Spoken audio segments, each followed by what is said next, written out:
Have you ever felt alone even though you're sitting right there next to your spouse? It's like you're in the same room, living the same life, but something just feels distant. How does this happen? In this video, we're going to give you 3 reasons why you can feel alone in your marriage, even when you're together, and what those feelings are trying to tell you. We're Jeff and Teresa Fields, and this is Inspiring Marriages.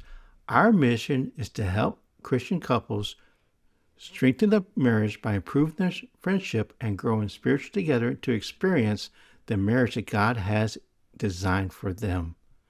Let's dive in. Point number 1, proximity is not the same thing as connection. You can be physically present, but emotionally distant. Teresa, how did this happen?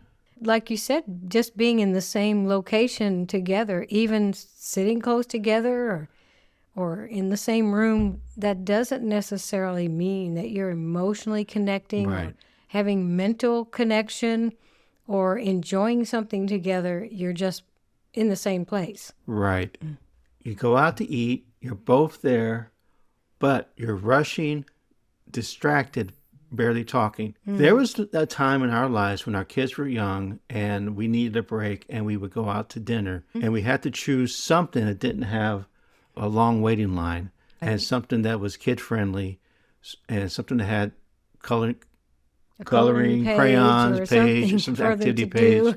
So we remember that we would spend time. So you get to your table and you sit down and you're trying to keep the kids distracted and entertaining them and coloring and stuff. That's a fun time. But you are focused on the children, really. Even when your meals come and they get their meal, it doesn't take them long to eat. Usually. So if they get a kid's meal, it doesn't take them long to eat. So you're trying to get through your meal or get through your half a meal to the point where you can take the rest home. But during that time, for us, so during that time, we weren't really connecting. Right. We weren't really looking at each other's eyes. We weren't sharing about the week. We weren't sharing anything personal or memorable, really. Exactly. It was family time, but it wasn't like marriage building time. So it's because once the kids get finished, they're ready to go, and you don't want to cause a big distraction. So you're just focusing on finishing so you can leave and not make a huge mess. Oh, yes. That's so good. So we really weren't connecting. It was subtle. It wasn't like we felt like there was anything wrong. Right, in the we moment, were together. But something important was missing. And God didn't design marriages just so we aren't alone physically. He designed marriages so we wouldn't be alone emotionally, spiritually, intellectually, or physically. He designed marriage for much more than not being alone. It's a connecting between husband and wife. That's right. So God brought all the animals in front of the man, Adam, and to see what Adam would call them. And after Adam named all the animals, it was apparent to Adam there was no suitable helpmeet, there was no suitable helper for him. So God, of course, caused Adam to fall in deep sleep, took a substance out of his side, and fashioned Eve and brought her unto him and presented her to him. And he said, "At last, bone of my bones, flesh of my flesh." And he said, "For this cause shall a man leave his father and mother, and shall be joined," glued to his wife, and they shall become one flesh. So right. It was much more than just not being alone. That deep companionship of someone that God designed just for you. That's so beautiful. There was no other woman around. Eve was the only one for Adam. It was so beautiful, but that's how precious marriage is to God. Point number 2, the drift is quiet. So there's no major arguments. There's no big breakdown. The symptoms are there's less talking, there's less laughing, and there's less sharing.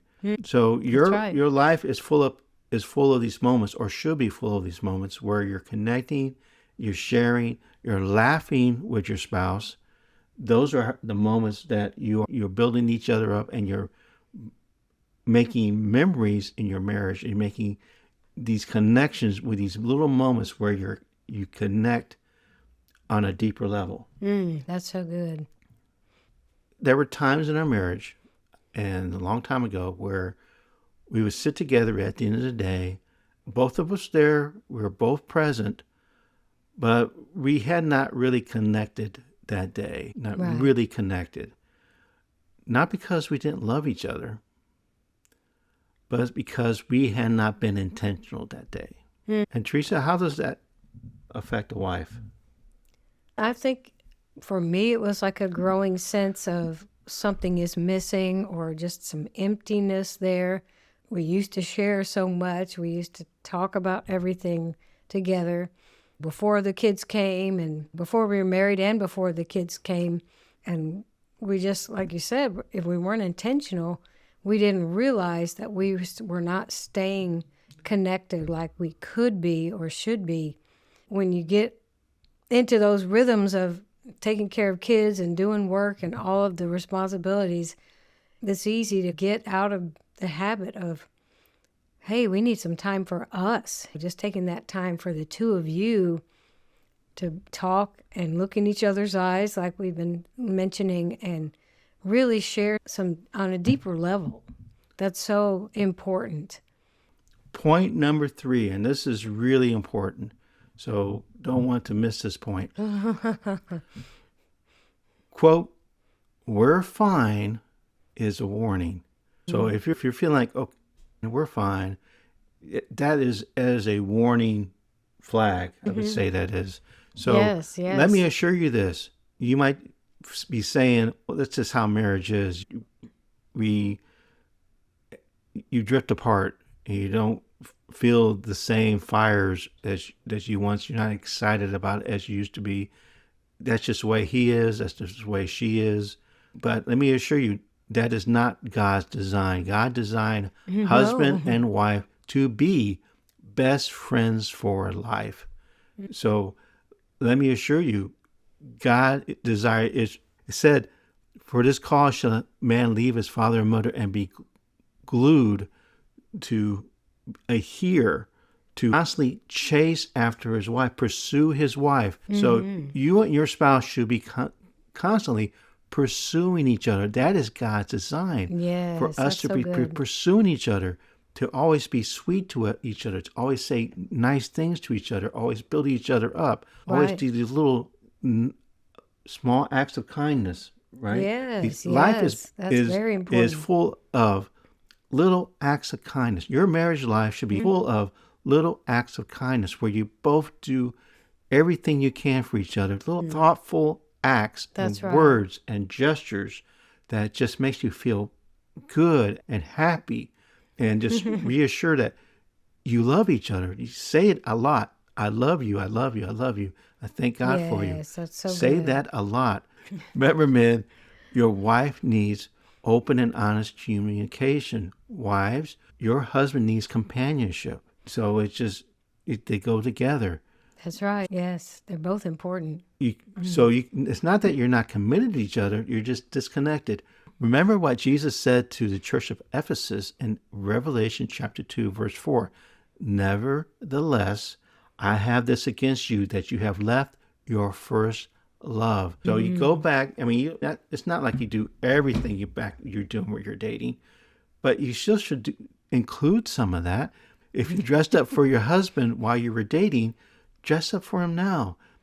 Husbands, if you planned a special evening with your spouse and planned out the evening when you were dating, do that now. Just do special Yes. things. Just make it more than where you want to go. I don't know where you want to go. Make it Right. more than that. Put a little more thought Right. into it. Give each other gifts for no reason. Yes. Just no reason. And I'm not talking about expensive things. Just little acts of thoughtfulness. Teresa? Yes, it's even more valuable than when you did that as two people who were dating or courting. This is much more valuable because you're investing in your marriage for the long in your marriage term. For long, oh, I love that. Yes, you're in your marriage for the long term. Yes, I like that. exactly. I like It carries that a phrase. lot of weight. Phrase. Yes. Hey, and if this is, you see yourself in this, that there's been a silent drift, we have something for you. It's a free resource called From Lonely to Best Friends Again. It's a 7-day devotional designed especially for Christian couples. It's a 7-day journey where you just go back, just journey together to become best friends again. There's a link for it down below in the comments. Pick up a copy today. Teresa, today we talked about why you feel alone even when you're together. In our next video, we're going to tackle the real reason you don't feel close anymore. And we'll see you over there. And remember, God designed husband and wife to be friends for life.